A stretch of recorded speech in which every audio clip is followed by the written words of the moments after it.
Hi, I'm Andrew Leong and welcome to #Ambitious. In this guest episode, I talk to Danny Taylor, owner of Taylor Strength Training, which is a strength training and powerlifting facility. There are three things which have been a big part of my life, and that is weightlifting, martial arts, and business. Danny is a martial artist, powerlifter, and business owner, so I had to get him on the podcast. I hope you enjoy it. Ever-changing market, because if you rest on your laurels and you put all your cards on the table to focus on one aspect of the industry, then I think you'll hit a wall sooner rather than later.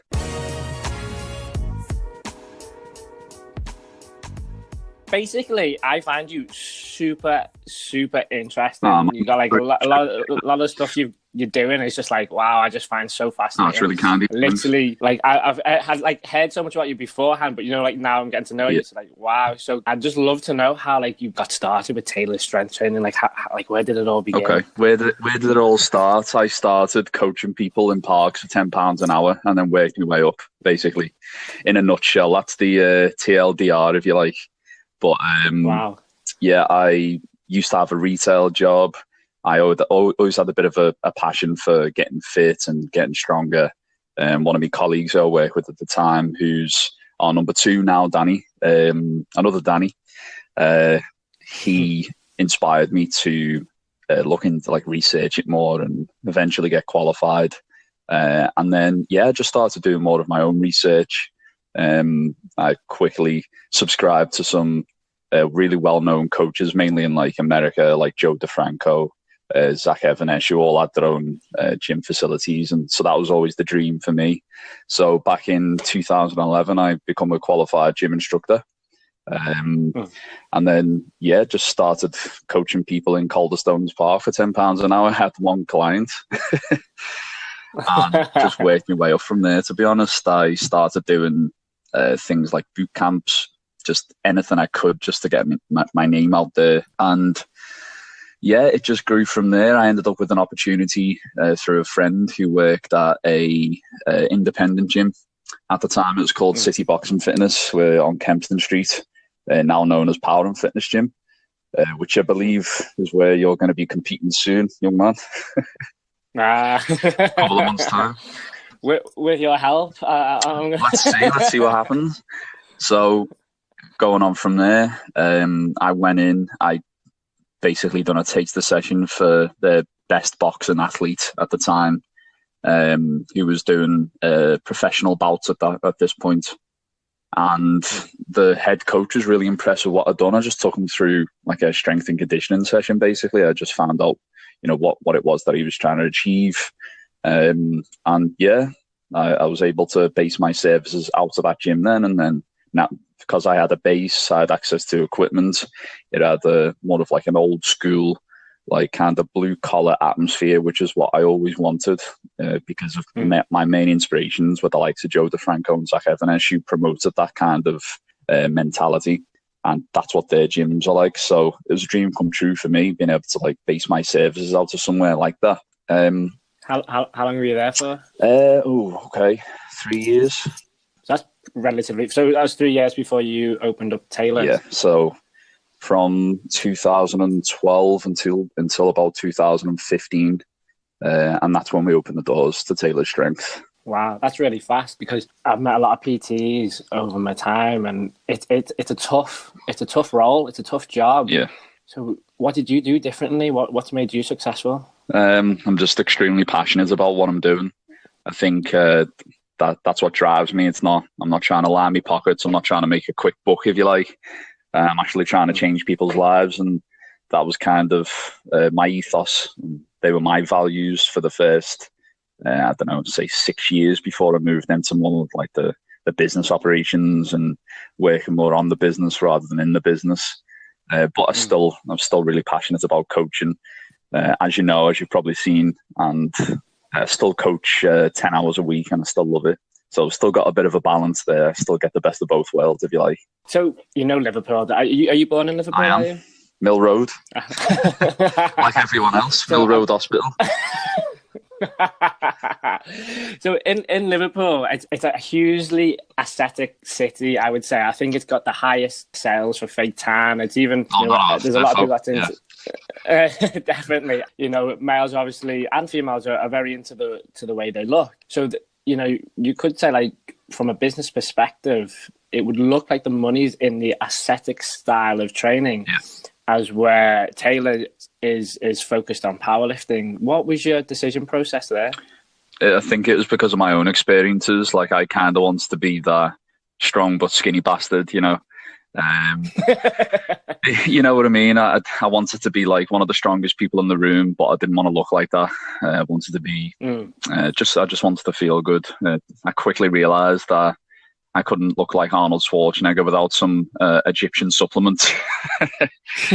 So I just shifted my focus to strength training, and that's when, because originally we were known as Taylor's Fitness Training, and then we rebranded as Taylor's Strength Training, and that was in 2012, 2013, and then it just got a bit more specific from there. To start with, it was more strength training as a whole and more strength and conditioning, combining all aspects of strength with the performance side of things as well, not necessarily powerlifting at this point, because I only started to really focus on that in about 2014 or the back end of 2013. So still at the bottom of the ladder there, so to speak, only really brushed the surface in terms of powerlifting. If we're going to talk years of experience, it's not long at all. So your business has been adapting as you've been growing as an individual as well, really. Does that make sense? Yeah, absolutely. Yeah. I think you've got to in an ever-changing market, because if you rest on your laurels and you put all your cards on the table to focus on one aspect of the industry, then I think you'll hit a wall sooner rather than later. So you've got to be able to adapt quickly in this ever-changing, ever-growing market, because the demand of the consumer changes every day. Like you say, it's ever-changing, and you've always got to be learning and stay up to date. So what is it that you do what do you do to stay up to date, basically? Scroll up and down Instagram.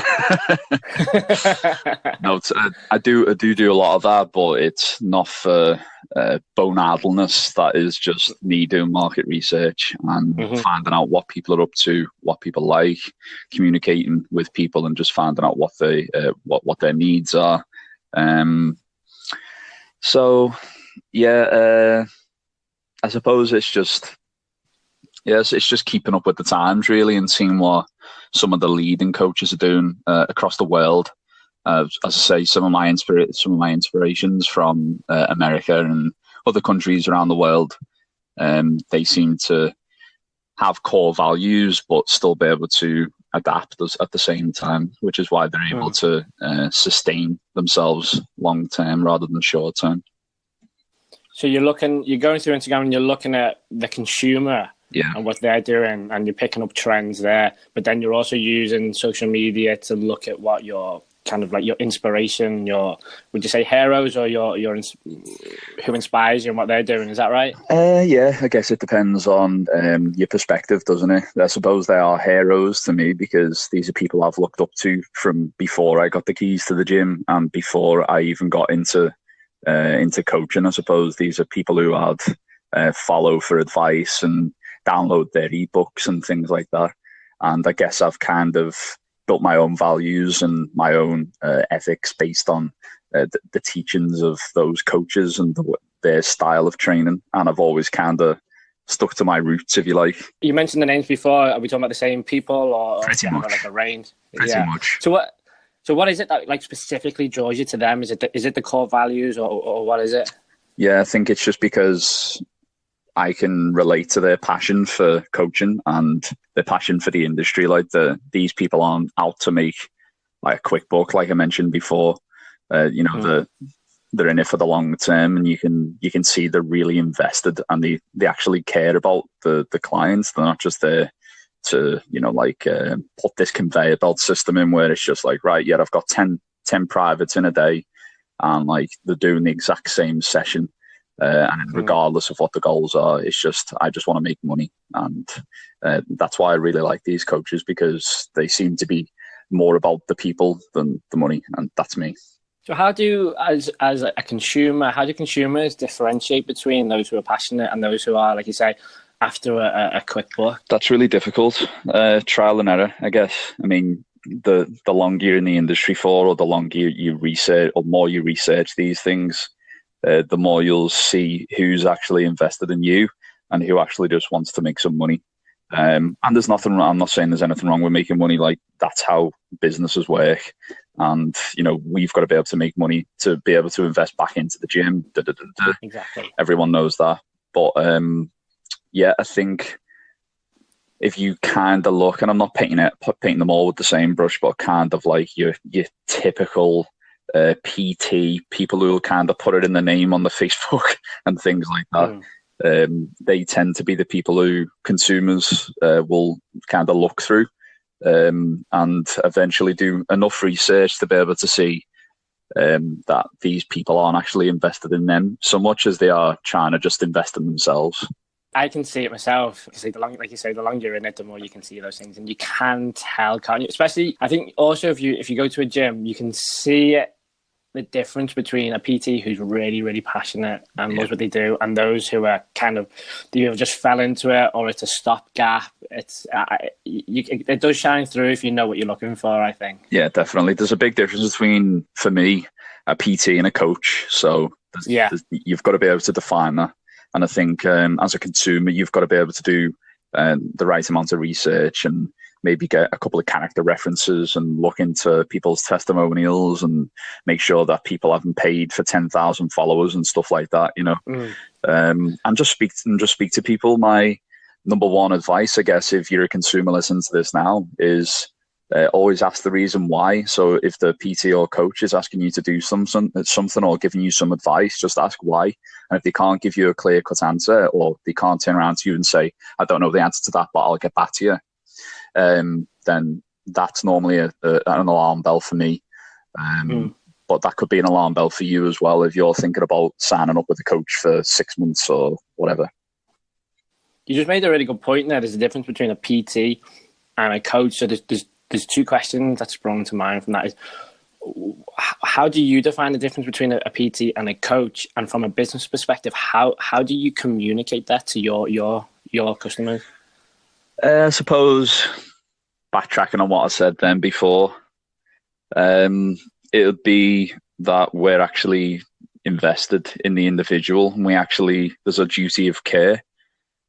We've got long-term plans for each individual who comes into the gym or who's part of our client base. Whereas I think PTs tend to be just day-to-day. There's no concrete plan in place. Everyone may do the same kind of session. One shoe doesn't fit all in training, as you know. So, I guess it's just the same advice as before. Just look at the quality before you actually invest in a coach or a PT. So back to tailors. Back to tailors. Back to tailors, because I'm super interested about your business, and like, setting up a business isn't easy. It's hard work, and I can imagine setting up a private training facility is even harder. What have been your biggest challenges? Trying to get enough sleep.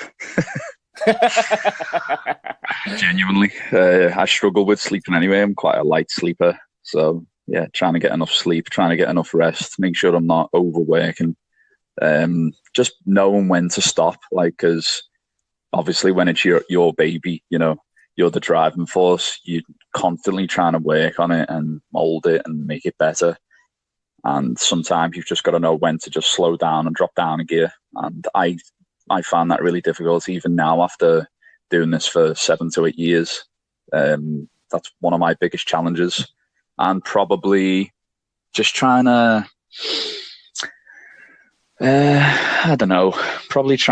biggest challenge, let's see, probably trying to just make sure everything runs as smoothly as possible and everyone's doing what they're supposed to be doing, because when you're not there and you're not, that driving force isn't there, and you're hoping that your staff or the coaches in the gym are still representing you to your standards. That's something that I tend to get concerned about sometimes, and it definitely can be a challenge because my standards and someone else's standards might be completely different, and obviously these guys might all have their own systems and their own businesses that they run as well, because we mainly have it's on a contract basis. It's everyone will be self-employed who comes in. They're trying to build their own brands as well. So yeah, it's just making sure that everyone's on the same page, so to speak. I guess there's probably more bigger challenges. One of the biggest ones is probably trying to balance like life in general and the gym. Obviously, I've got other commitments outside the gym: family, girlfriend, jiu-jitsu, doing other bits and bobs. Trying to actually fit in my own training as well can be quite difficult sometimes. So yeah, just trying to actually stick to a schedule can be quite difficult sometimes as well. But I'm sure there's plenty more challenges. So do you have a methodology or a strategy or a schedule? How are you managing that? Just wing it. We've got a lot more systems in place now.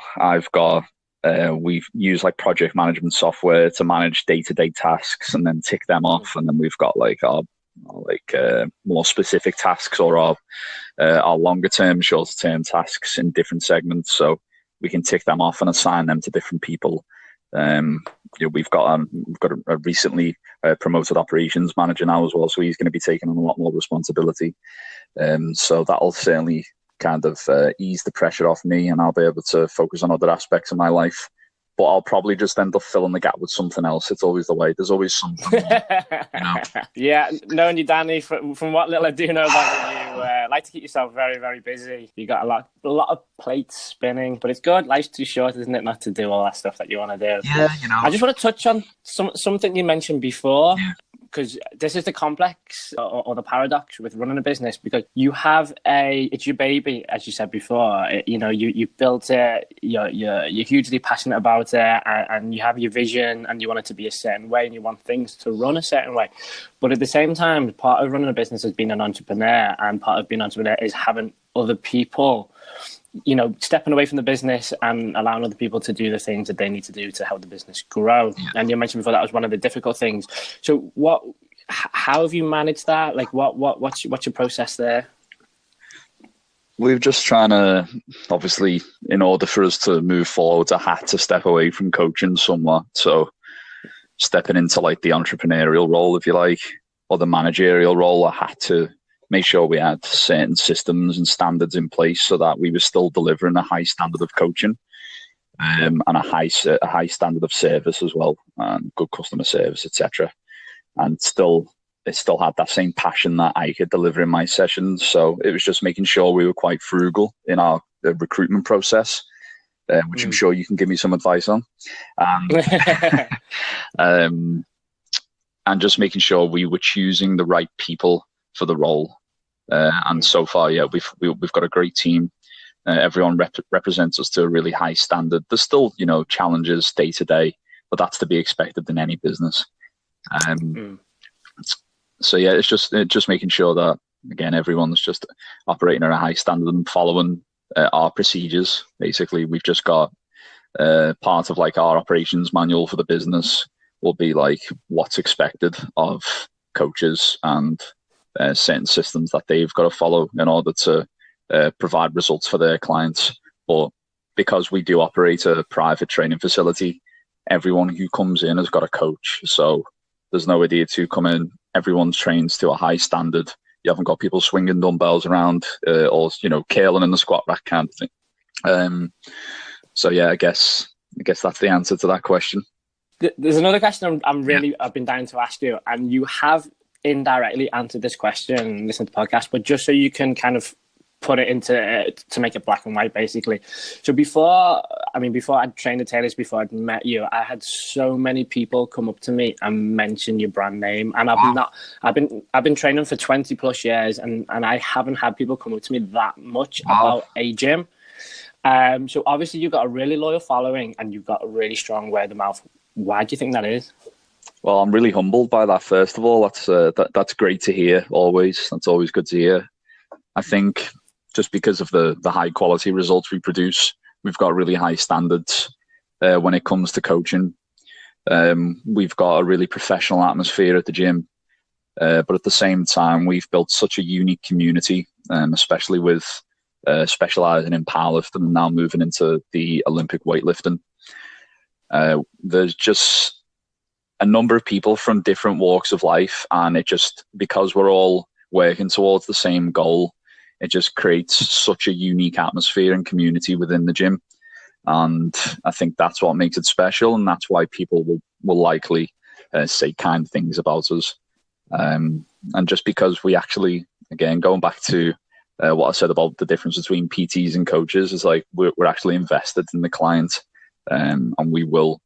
It's not just about the coaching, we are like a family, so to speak. We will socialize outside of the gym as well. We started doing like a coffee afternoon a few months back, and it was great just to have, clients from all these different coaches come together, and like there's good banter, everyone's having a laugh with each other, and yeah, it's just really nice to see, because so many people have made friends at the gym, and a lot of people will kind of look at it as a safe haven as well, somewhere where they can turn off from the stresses of life, work, family, whatever stress they've got going on at the moment. It's definitely a big release for me personally, and you can see that it's a big release for a lot of people, because for me, there's probably, 30 to 40% of people who are in the gym now who could happily just crack on and do their own thing, but the reason why they keep coming back is because it's such an integral part of their life now. It's a routine. You've built this community basically, and huge brand advocates, and it's, like you say, it's a family atmosphere. Did you set out to do that? Has it happened by accident or subconsciously? That's exactly what I wanted. It just happened really quickly. I think it's just because, like, I started off and I was really passionate about it, and I was invested in the individual, and I was always trying to go the extra mile, and it wasn't just about like, right, come in, do your session, leave. There's times where people would come in and just speak to me about like the problems in their life, and I'd just listen to them. And I'd like to think everyone who's a member at the gym now feels like they could still do that. We've got very much like an open door policy. Powerlifting. Powerlifting. It's such a niche sport. I'm really interested in how you market that, because it's very easy to market, for example, 6 weeks program for your holiday, or and after Christmas get back into shape. Yeah. How do you market tailors? Good question. We we dipped into powerlifting at a really good time, because it was very much still underground sport, a bit taboo. Like, you didn't really see it mainstream, plastered all over social media like it is now. So we come in at a really good time when no one else was kind of doing the powerlifting club idea. We kind of reintroduced that to the Northwest powerlifting within British powerlifting, because the whole club idea was really popular. I believe in like the late 80s, early 90s, you'd have groups of powerlifters training together, lifting together, and communities were built upon that then. So I was kind of inspired by what MMA gyms had done, the likes of Next Gen, Carbon, places like that, where they used to have like a fight team, or like a fight team training session, and you'd have like the whole club in, and they'd do like a 2-hour session, and that's what would help build the community and like the camaraderie and things like that. So yeah, we started to advertise like as a powerlifting club after I competed for the first time, and then I was coaching the second time I ever competed as well. And then, yeah, just built up from there, to be honest. Like, one of my first clients managed to get multiple regional records in her first ever competition. And wow. I think because we were the new kids on the block, but we were also like kind of the only kids on the block at that point. So it was really easy for us to to tap into the powerlifting market and to reach out to people who needed that service, because there was nowhere else that offered the powerlifting service at that time. And now there's places popping up everywhere. There's multiple clubs across Liverpool, multiple clubs across the Northwest.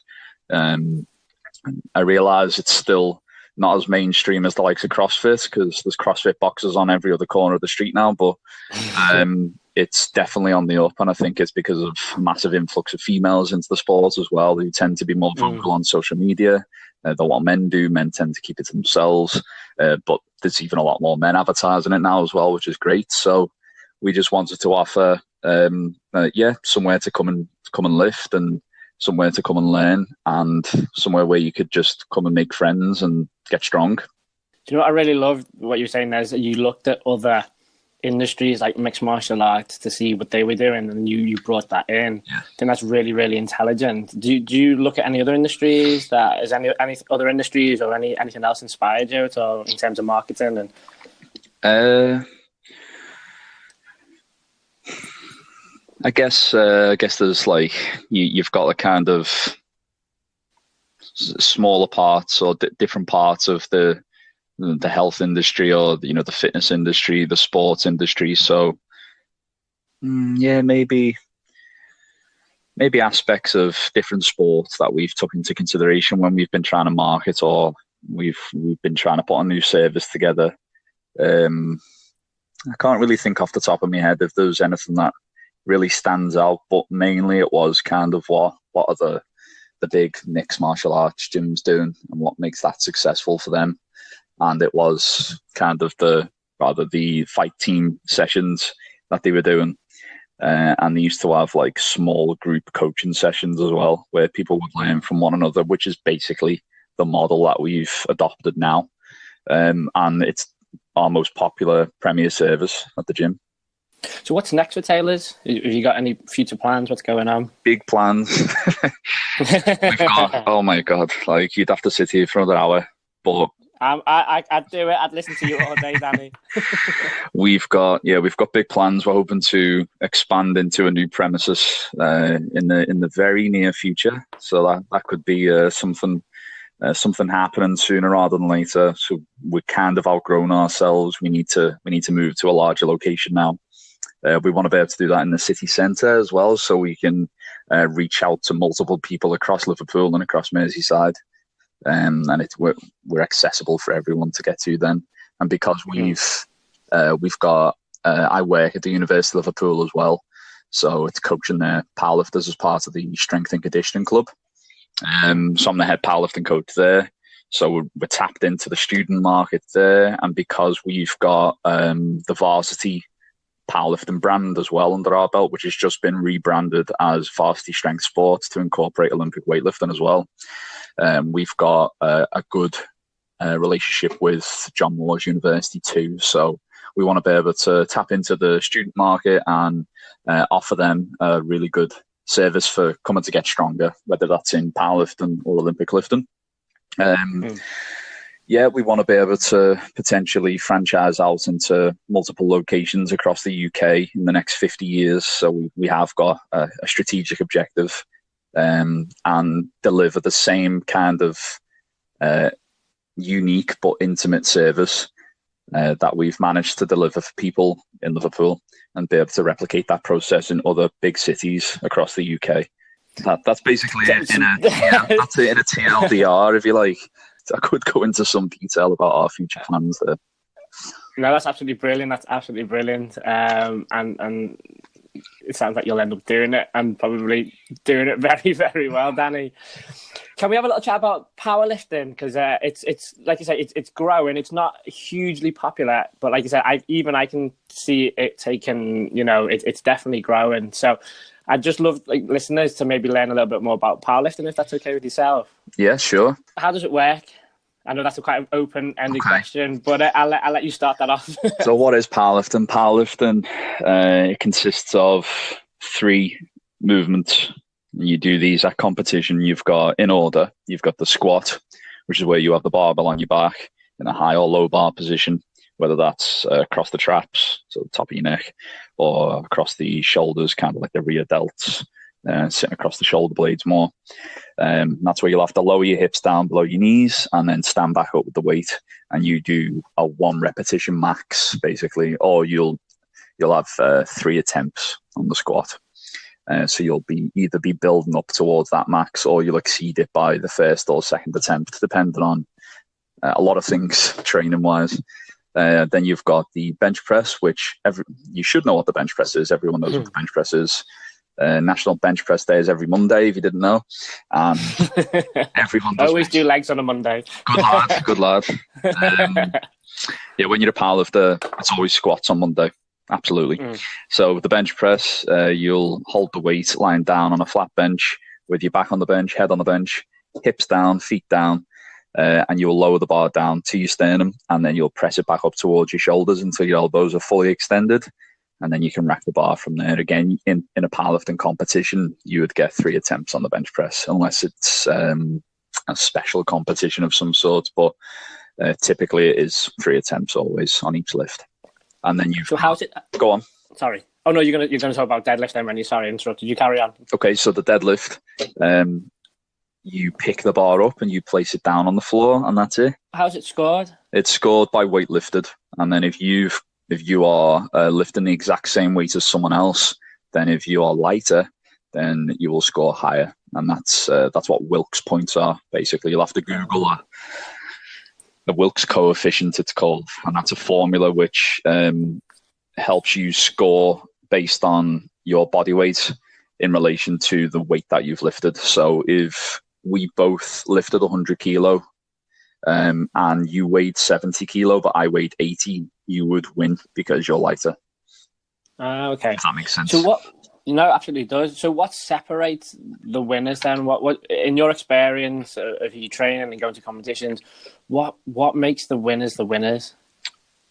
Either people who are extremely naturally gifted and can put in the work as well, or people who have got a really good understanding of the technical aspect of it all, because you could have the strongest person there, and if they don't listen, they're going to lose, because there's a lot of technicalities involved in powerlifting, like listening for the referee's commands. For example, when you are squatting, you can only lower yourself down after you've had a squat command from the center referee. And then what people tend to do, they'll come back up, they'll get the lift, they'll be really excited, and then they'll stumble forwards, and that's a no lift, even though they stood back up. So you do tend to get that a lot with people who are just like naturally beasts and will come in and they can kind of lift anything. So yeah, I think there's got to be a kind of a mix between having a really good understanding of the technical aspects of the sport, what's required, and being naturally strong and just being able to consistently train as well. I think that's the secret, to be honest. Okay. What do you think of the biggest myths around powerlifting? That you're going to end up like, for females in particular, it's that you're going to end up like big and bulky, but like actually the opposite happens. If you think of it like kind of grilling a burger, before you do so, it's bigger and chunkier, and then once you've grilled it, it's just lean and it's just the meat. That's what happens when you lift weights. So that's a good description. I always use that analogy with our girls, and then the more accepting of it, if you like. So the question, I'm not too sure on that one. Just I agree with that though, because you do, when you think powerlifting, you just think of a big bearded guy who's huge, and if anyone does it, you would end up like that after a couple of sessions. I suppose. But it's not true, is it? There you go. So you've helped me out there. Probably misconceptions that you have to be like really big, you have to be really strong to do it to start, or you have to be at a certain standard to be able to go and compete, and that's just not true. Like, you could be at absolutely any level as long as you understand what's required in terms of like the technical aspects of the sport. Then you could go and do it, no problem. People tend to hold themselves back because they're not happy with where they are, but you'll never be happy with where you are. So just go and do it. Set a standard for yourself, and then beat it next time. Just go and see what the competition is like, because you never know. So everyone correlates the size of your muscles with the size of your strength. Is that a myth, or what's the truth around that? It can be a myth. It really depends on what you do with that muscle. So I call it like having like empty muscle. You can be big, but you might not necessarily be strong. And it's just because you've not kind of improved your capacity to get stronger. So if you think of it like, I always use like the car analogy or the car engine analogy, like you can have a big engine, but if there's no parts that work in that engine, then it's not going to be able to perform. Whereas if you've got an engine that's well oiled, it's got all the proper parts in, and it's you're constantly working on it, then it's always going to be able to perform better. So yeah, a larger muscle has definitely got the capacity to be a stronger muscle, or the potential to become a stronger muscle. But that's not always the case.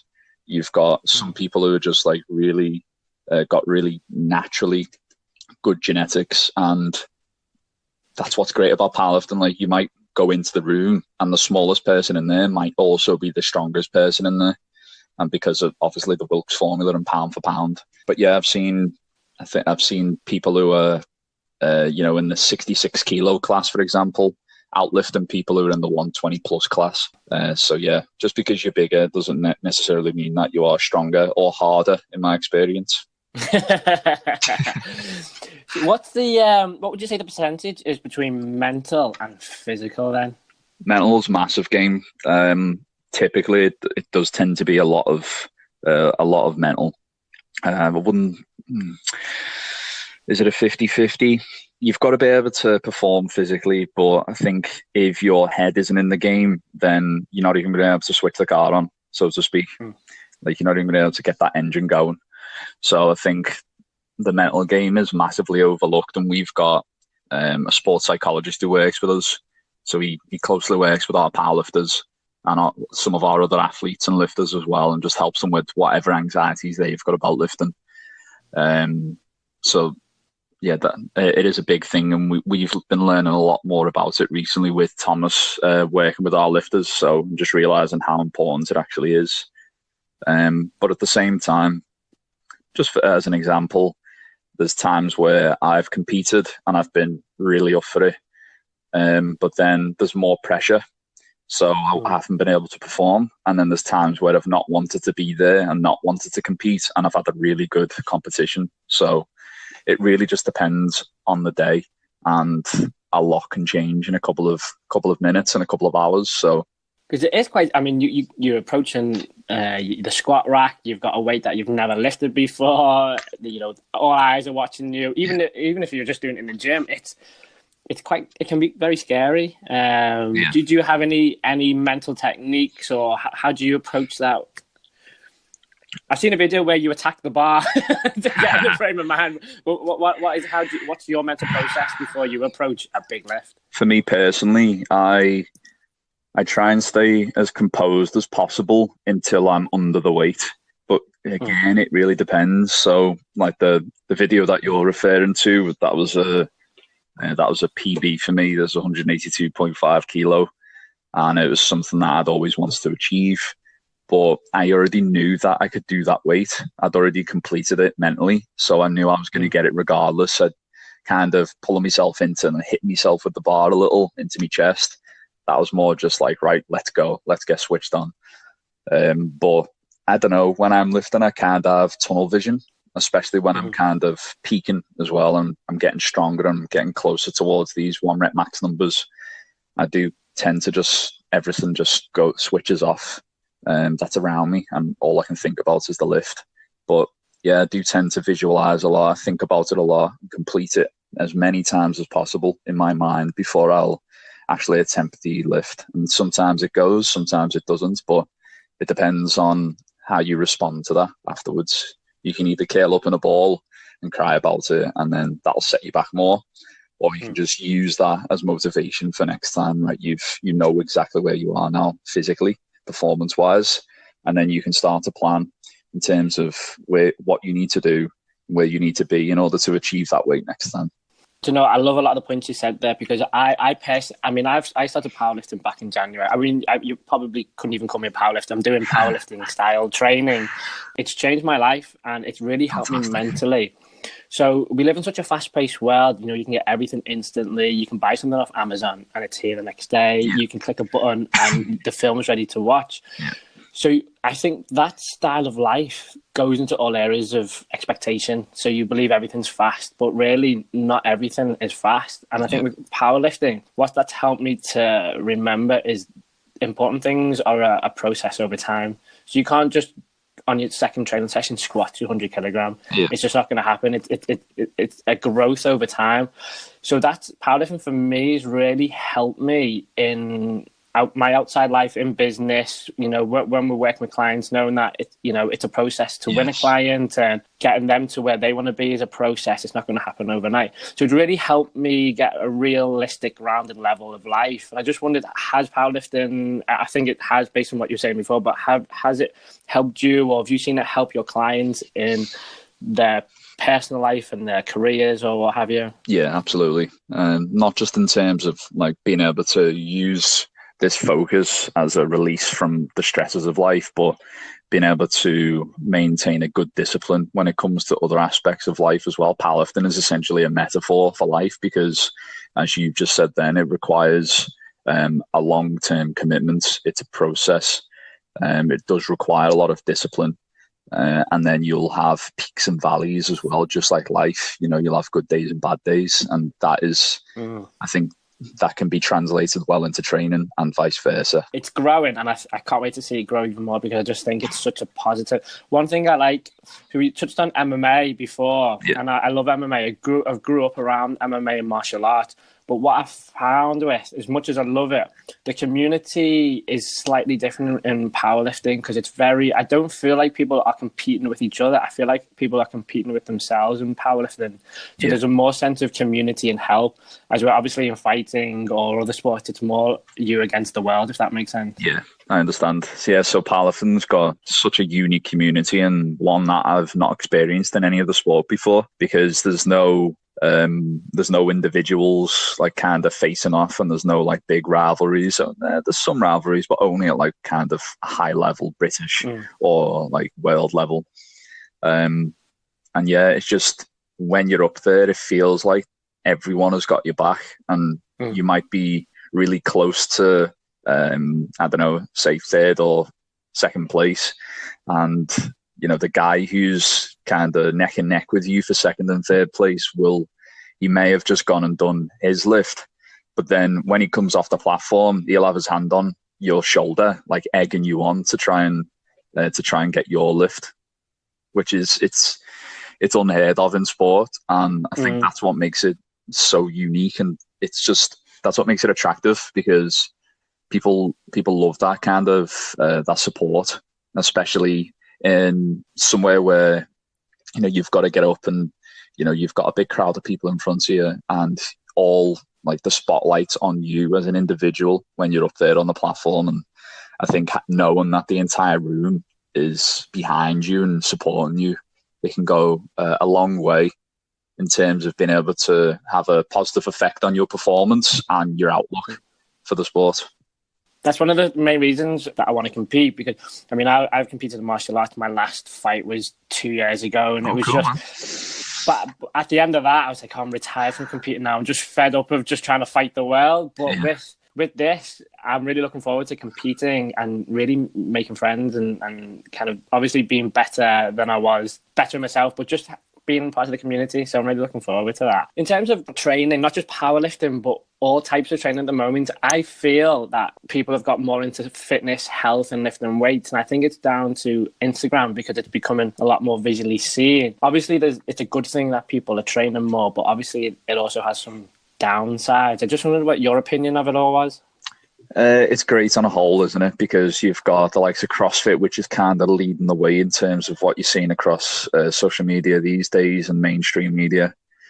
What they've done is huge for the fitness industry in terms of people trying to get fitter. And, you do have people crossing over from the likes of CrossFit into powerlifting and Olympic weightlifting. So it's brought all other sports up as well. especially like strength sports like powerlifting and Olympic weightlifting, which aren't always exciting to watch if you don't know what you're watching. Whereas CrossFit Games is like a big show and it's exciting to watch whether you like it or not, because they've got the commentators. It's almost like watching UFC. Like they've got rivalries going on. It is an individual sport, but they're all competing against each other at the same time. They're doing all these exciting new events as well. So it's kind of like the skinny man. It's like the skinny man strongman. CrossFit. It's like the craziest athletes on this planet without a doubt. But that's why I love strongman and CrossFit so much, because they are so alike. It's just that obviously strongman is more strength event related, and CrossFit tends to be more strength endurance or endurance related. So I think some of the repercussions of that, some of the consequences of that, more people get injured because they don't get like a good coach, or like they'll throw themselves in a deep end, and without much experience they'll end up with a couple of niggles, and they'll just work through it because they're trying to keep up with the pace of the group or the class. That's what one downfall of CrossFit, in my opinion. I'm not saying everywhere is like that. You do get a lot of places now which are taught to a really good standard and a high standard. But you do get still a few groups where it's just like, it doesn't matter what it looks like, just lift it as many times as possible within 60 seconds or whatever it is. And I think that's one downside. But I don't think there's many other negatives to it. Otherwise, there's a lot of people who like a lot of different things, and there's enough business to go around. So in terms of competitiveness, there is none, because we're offering something like completely different and completely niche compared to the likes of the big sports like CrossFit and big sports like strongman.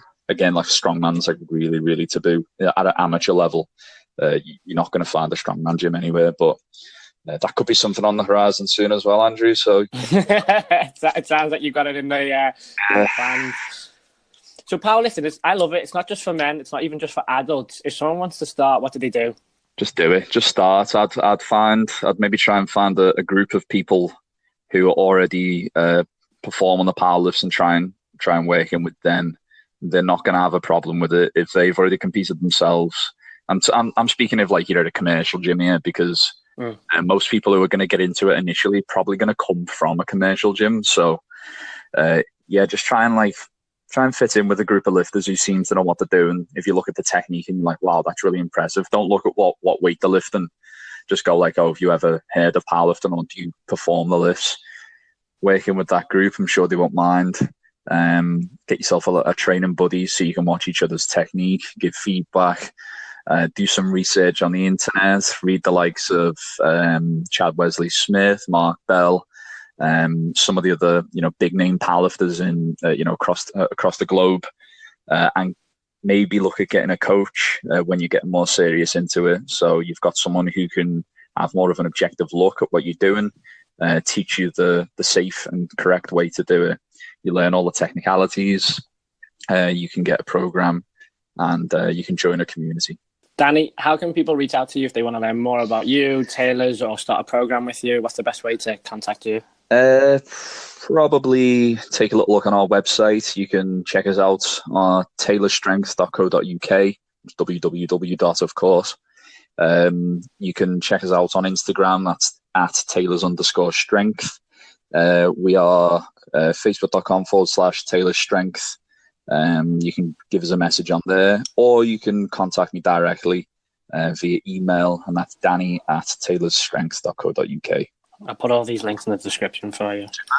Danny, that's been amazing. Thank you so much for your time. Is there anything you want to share? Anything coming up that you might want to shout about? Just our Olympic weightlifting. We've started a brand new service at Tailor Strength, and we are putting together a club of weightlifters, or a team of weightlifters for our Olympic weightlifting club. Brand new service. We're doing 6 and 12-week courses, and you can start from £99 a month, basically. And we've got our British weightlifting coach who's going to be delivering the sessions. So it's going to be a really high standard. We're going to do exactly the same as what we've done with powerlifting for Olympic weightlifting. I went to one of your workshops last Sunday, and I can say it was absolutely brilliant. So I tried self-teaching Olympic lifts last year from YouTube. Couldn't really find anyone who would sort of teach you. So I think that service is amazing. But the actual lesson, the workshop was brilliant. Just little tiny things that you couldn't pick up from watching a video, or from you can learn some things, like you say, from watching a video or reading books, but you do need a coach who can look at you and say, right, your hip's not in the right place, or the bar's too low. And that, it was absolutely brilliant, and I got a feel for the culture there and the people there, and I just absolutely loved it. Danny, thank you so much for your time. I appreciate it so much. That was golden. Absolutely loved it. Speaking to you.